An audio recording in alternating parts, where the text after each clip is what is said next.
Bonjour et bienvenue dans cette démonstration de traitement de données GNSS en mode PPP avec le logiciel Jeans. Nous allons dans un premier temps faire une présentation générale du logiciel, puis nous verrons comment lancer des traitements et analyser les solutions, puis nous montrerons des exemples d'applications.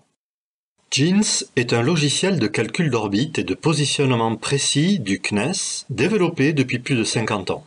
Il peut traiter tous les types d'observations géodésiques, comme le VLBI entre des quasars et des paires de stations, le SLR sur des satellites en orbite basse, ainsi que sur des satellites en orbite moyenne. Jeans est capable de traiter les données du système DORIS, ainsi que les mesures GNSS entre les satellites et des récepteurs sur Terre ou embarqués. Cette capacité multitechnique a fait le succès de Jeans qui est aujourd'hui exploité par de nombreux laboratoires de recherche pour des objectifs très variés. Jeans est capable de résoudre une grande variété de paramètres géodésiques. Pour cela, l'algorithme est basé sur la comparaison des mesures avec un modèle qui a été implémenté dans le logiciel. Prenons l'exemple d'un signal GNSS qui est émis par un satellite qui traverse l'atmosphère et qui est reçu par un récepteur.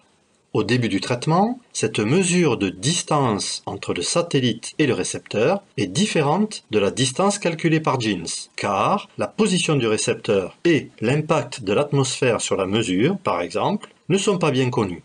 Chaque nouvelle observation apporte de l'information et c'est l'accumulation des mesures qui permet finalement de résoudre le système d'équations et de trouver une solution optimale pour l'ensemble des paramètres recherchés. Il est cependant nécessaire que le nombre de mesures soit supérieur au nombre d'inconnus que l'on veut résoudre. Jeans est basé sur la méthode des moindres carrés. L'utilisation du logiciel Jeans nécessite une connexion informatique entre l'utilisateur et le serveur du laboratoire JET à Toulouse. Dans un premier temps, l'utilisateur transfère le fichier RINEX de mesure ainsi que le fichier directeur contenant les paramètres du traitement via SSH sur le serveur du JET. Les données complémentaires nécessaires au traitement sont extraites de la base de données du JET et combinées dans un programme appelé Preparse, qui crée un fichier unique appelé FIC. Ce fichier est alors transféré via SSH sur le PC de l'utilisateur qui exécute le programme Jeans. À l'issue du traitement, différents fichiers sont produits. Le fichier solution qui contient les coordonnées estimées du récepteur GNSS, le fichier listing qui permet d'analyser la façon dont le traitement s'est déroulé, et le fichier statistique qui contient des données utiles à l'analyse du traitement. Le traitement des données GNSS avec Jeans nécessite plusieurs étapes. Pour faciliter la tâche des utilisateurs, la commande exeppp a été développée. Ainsi, il suffit de taper la commande exeppp en spécifiant le nom du fichier RINEX que l'on veut traiter pour que toutes ces étapes s'enchaînent. Création du fichier directeur, définissant les paramètres de traitement, création du fichier des caractéristiques du récepteur contenant notamment ses coordonnées a priori et le type d'antenne et de récepteur, extraction de la base de données des informations nécessaires au traitement, comme les orbites précises des satellites, pré-traitement du fichier RINEX pour détecter des sauts de cycle et supprimer des passages trop courts par exemple, et enfin, exécution du programme Jeans. Lorsque le traitement est terminé, la solution peut être tracée.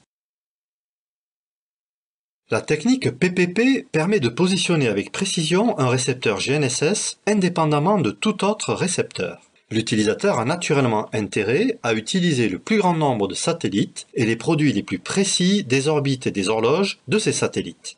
La source classique de ces produits est l'International GNSS Service, l'IGS. La base de données du JET met à la disposition des utilisateurs de Jeans différents produits d'orbite et d'horloge de l'IGS et notamment ceux du centre d'analyse CNES-CLS. Ceux-ci ont la particularité d'être directement compatibles avec Jeans pour un traitement PPP avec résolution des ambiguïtés des mesures de phase, ce qui améliore la précision de la solution. Pour illustrer l'intérêt de combiner les données de plusieurs systèmes GNSS et de résoudre les ambiguïtés des mesures de phase, nous allons comparer différentes solutions des coordonnées d'une station géodésique. Cette station est immobile, mais ses coordonnées ont été estimées toutes les 5 minutes pendant 7 jours. Une solution parfaite donnerait la même valeur à toutes les époques de calcul. Les écarts à cette solution parfaite traduisent l'impact des différentes sources d'erreurs, comme la distribution dans le ciel des satellites visibles depuis la station, la précision des produits d'orbite et d'horloge utilisés, ou les erreurs de la modélisation des effets de l'atmosphère sur les mesures GNSS. Le calcul de l'écart type sigma de la série de solutions permet de quantifier ces erreurs. Cette figure montre la série de coordonnées obtenues en utilisant les données du système GPS uniquement. Le calcul de l'écart type donne 6,4 mm dans ce cas. Un calcul similaire en utilisant que les données du système Galileo donne un écart type un petit peu plus grand de 7,1 mm car la constellation Galileo aujourd'hui ne comporte pas autant de satellites que GPS. Néanmoins, le traitement combiné des mesures des constellations GPS et Galileo donne un meilleur écart type de 4,6 mm, sensiblement inférieur à celui des solutions estimées indépendamment. Lorsque les ambiguïtés entières des mesures de phase GPS et Galileo sont résolues, la solution est encore améliorée avec un écart type de 3,1 mm. Voyons à présent comment ces différents types de traitements ont pu être réalisés en utilisant la commande exeppp. Au minimum, les trois arguments suivants doivent être renseignés pour exécuter cette commande. -rin spécifie le fichier RINEX à traiter. Les fichiers compressés ou non et au format RINEX 2 et 3 sont acceptés. L'argument suivant permet de caractériser la dynamique du récepteur. -statique indique qu'un seul jeu de coordonnées du récepteur sera calculé à partir de l'ensemble des mesures du fichier RINEX, c'est l'option utilisée pour les récepteurs fixes. -statique-Kalman permet d'estimer les coordonnées à chaque époque de mesure d'un récepteur subissant de faibles déplacements, c'est-à-dire inférieurs à quelques mètres, comme lors d'un séisme ou d'un glissement de terrain. -sinem calcule les coordonnées d'un mobile à chaque époque de mesure indépendamment. Enfin, l'argument -const permet à la fois de spécifier la constellation à utiliser et si l'on veut fixer les ambiguïtés de phase ou non. Nous allons tout de suite détailler comment renseigner cet argument. Pour spécifier les constellations, il suffit de suivre la convention internationale qui les identifie par une lettre. La lettre G pour GPS, la lettre R pour GLONASS, la lettre E pour Galileo. Pour indiquer si l'on veut résoudre les ambiguïtés ou pas, on utilisera une casse différente. Des lettres minuscules pour les ambiguïtés flottantes et majuscules pour des ambiguïtés entières. Ce tableau résume les différentes possibilités.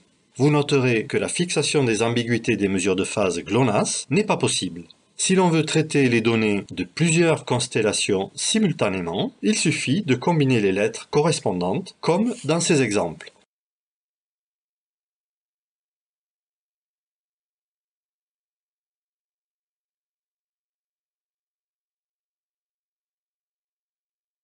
Pour se former à la pratique du traitement PPP avec le logiciel JINS, différents travaux pratiques sont proposés.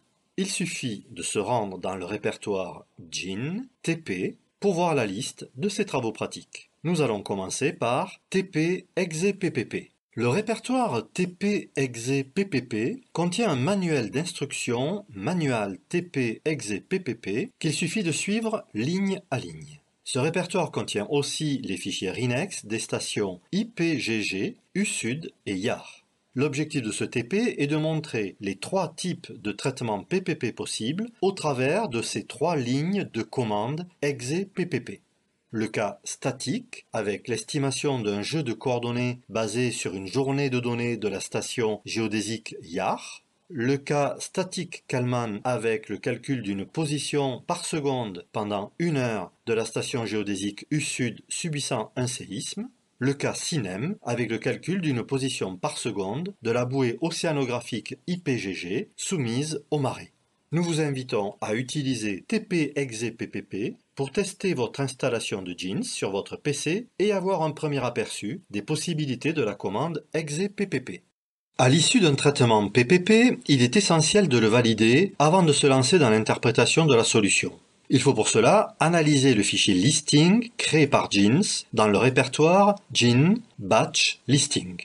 La commande Listing Summarize est très utile car elle permet d'extraire du listing les indicateurs les plus significatifs. Par exemple, la ligne bilan indique les constellations GNSS traitées, les dates de début et de fin du traitement, le nombre de satellites rencontrés, le nombre de passages et de sauts de cycle détectés. On trouve aussi les informations relatives aux corrections de déformation de la Terre qui ont été appliquées, marée solide, charge océanique, charge atmosphérique et marée polaire. L'indication des résidus des mesures de range et de phase à la première itération et lors de la convergence du traitement, ainsi que le nombre de mesures traitées et éliminées, sont autant d'informations essentielles. Le fichier solution est lui aussi créé par GINS et se trouve par défaut dans le répertoire GIN Batch Solution. Comme son nom l'indique, il contient le résultat du calcul des coordonnées du récepteur GNSS. Si l'on édite ce fichier, on remarque qu'il contient un en-tête avec des informations sur le traitement, puis la solution exprimée à chaque date selon 3 projections différentes. XYZ sol donne les coordonnées cartésiennes, FLH sol correspond aux coordonnées géographiques, ENU sol exprime la position dans le repère local est-nord vertical. Pour visualiser le fichier solution ou faire une analyse graphique détaillée du traitement au travers des différents fichiers créés par GINS, il existe une commande très utile, c'est la commande plot_grace_ppp. Elle permet de créer une multitude de graphiques à partir des fichiers suivants, un fichier solution ou une liste de fichiers solutions, un fichier statistique, le listing de GINS, le listing de preparse ou directement à partir du Rinex. L'ensemble des options de cette commande est accessible en tapant directement plot_grace_ppp. Voici un exemple d'utilisation de la commande plot_grace_ppp avec un fichier solution. Dans ce cas, l'option coordonnées locales ENU a été utilisée et ces 3 figures représentent les variations de la position du récepteur en fonction du temps dans les 3 directions est-ouest, nord-sud et verticale. De la même façon, mais à partir d'un listing GINS, l'option pass permet de visualiser les passages de différents satellites en fonction du temps pour chaque constellation. L'option SAT, quant à elle, montre le nombre total de satellites en visibilité du récepteur par époque de mesure.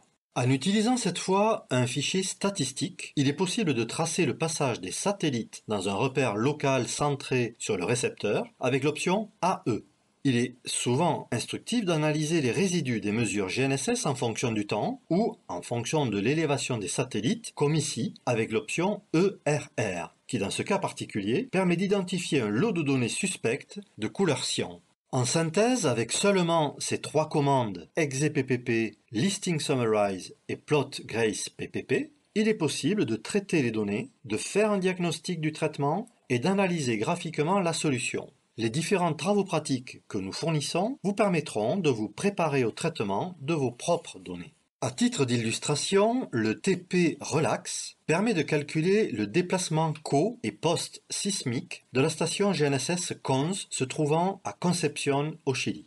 En 2010, cette région a subi un très violent séisme. Ce TP montre comment enchaîner le traitement de plusieurs fichiers Rinex couvrant la période du séisme. On peut ainsi observer que cette station s'est déplacée de 3 mètres vers l'est au moment du séisme et en zoomant sur la courbe, quantifier la relaxation post-sismique qui s'est poursuivie pendant plusieurs mois après le séisme. Ce dernier exemple montre une étude que nous avons réalisée à partir du traitement en mode PPP de 1300 stations du réseau GeoNet de la GSI au Japon.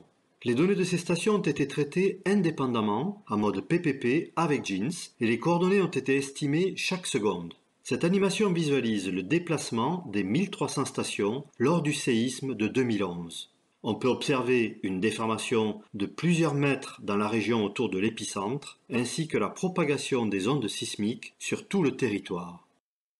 Cette démonstration du logiciel GINS est à présent terminée. Nous vous donnons rendez-vous dans la classe virtuelle pour poser vos questions. Si vous êtes intéressé par ce logiciel ou si vous souhaitez avoir plus d'informations, n'hésitez pas à nous envoyer un message à cette adresse. À bientôt!